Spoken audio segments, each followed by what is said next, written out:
Probably already familiar with the iconic Normandy landings, but chances are you're more familiar with the experiences of those who landed on the beaches as opposed to that of the defenders, and this is fairly understandable. As military historian Robert M. Citino puts it, the D-Day landings have become one of the Allies' great historical epics, whereas for the opposite side, the romance vanishes, leaving the uninspiring spectacle of a once proud military force no longer up to the challenge. As one can expect, this leaves any military history enthusiast short on information about the Axis perspective in this battle. To be absolutely clear, our intent is not to sympathize with the Nazi regime, its supporters, or its ideology. We are simply interested in uncovering the human element of the less talked about side in this near mythological clash. First, we'll need to provide context before discussing the landings at Normandy. The confrontation on the Atlantic shoreline was long in the coming. As early as autumn of 1943, Hitler had gathered his chiefs of staff and told them that all signs point to an offensive against the Western Front no later than spring 1944. But spring passed and the Allies had yet to strike, making the atmosphere for the Germans almost unbearably tense. It didn't help that Field Marshals von Rundstedt and Rommel, the two men charged with protecting the Atlantic coast, fundamentally disagreed over the issue of tank placement. Rommel knew that because the Luftwaffe was occupied on the Eastern Front, keeping panzer divisions stationed inland, as von Rundstedt ordered them to do, was folly. The North African campaign taught him that without air superiority, moving tanks across the countryside was a near impossible task.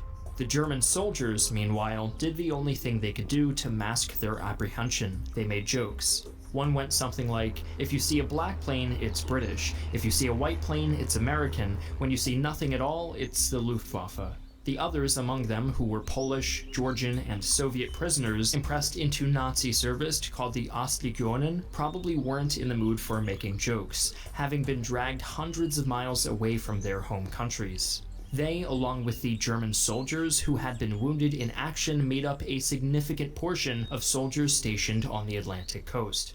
By the time the invasion broke out, some of these troops had not been fed for several days. One soldier, Paul Goetz, who was only 17 at the time, recalls the following.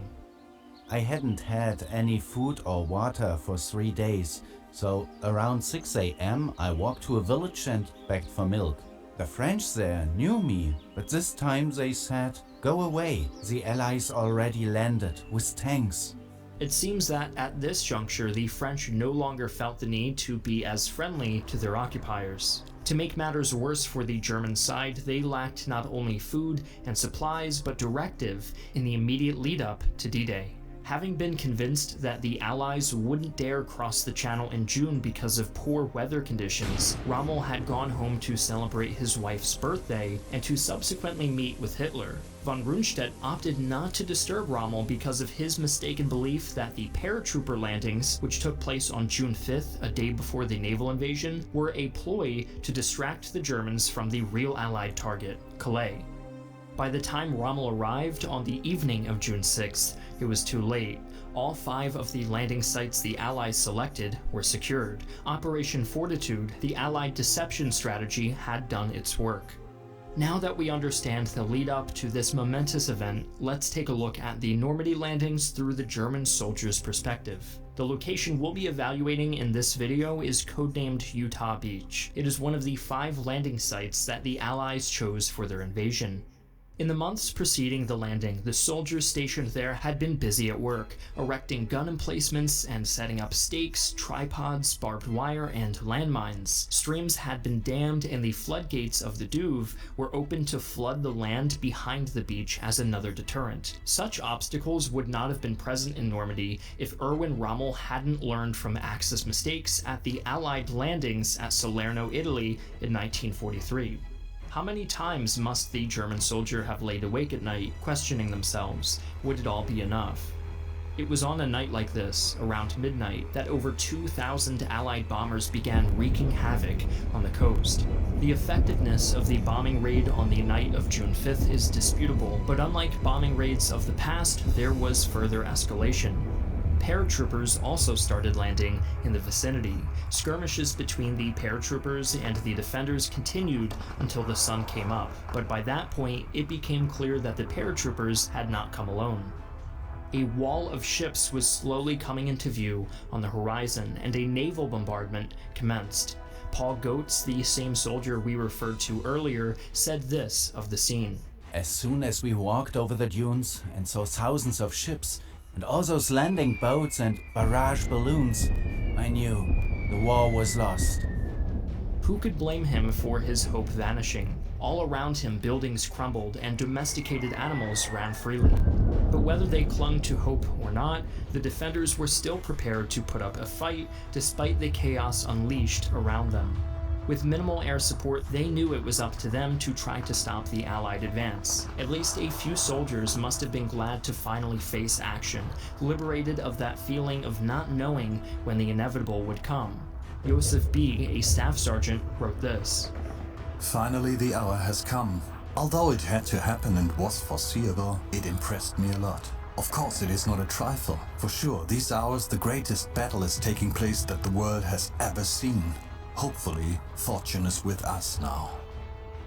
Many of the soldiers away from their positions tried to regroup amid the maelstrom. Those that did make it converged in fortified bunkers, equipped with mounted machine guns and anti-aircraft flak guns. However, they could only fire upon the invaders in vain, as waves and waves of troops landed on the beaches. When US soldiers inevitably closed in on the bunkers, incendiary weapons like flamethrowers and white phosphorus were used with great effect. Arms experts at globalsecurity.org write, "These weapons are particularly nasty because white phosphorus continues to burn until it disappears. If service members are hit by pieces of white phosphorus, it could burn right down to the bone." Just on Normandy, 5 American Medal of Honors were given in part to the usage of white phosphorus grenades. By the end of the morning on June 6th, most of the resistance points in all of the beaches had fallen to the Allies, allowing their armored divisions to support the infantry's inland advance. Much like at Utah Beach, German forces at Sword Beach had to contend with paratroopers who had dropped behind their lines and captured critical points. Helmut Römer, a German soldier captured after hiding for 36 hours, wrote, "We were exhausted, and we decided to hand ourselves over to the British." At Gold Beach, the defenders were severely weakened by an aerial bombardment and therefore were defeated within an hour.